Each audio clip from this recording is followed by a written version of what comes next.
Deixe-me lhes contar uma história sobre um jovem ladrão chamado Aladim!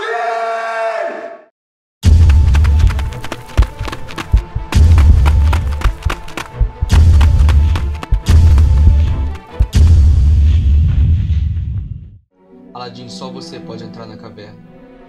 Então pegue a lâmpada e traga para mim.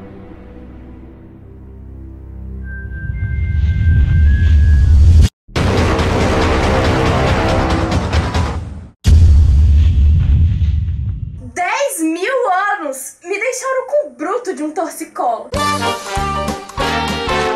Um ladrão.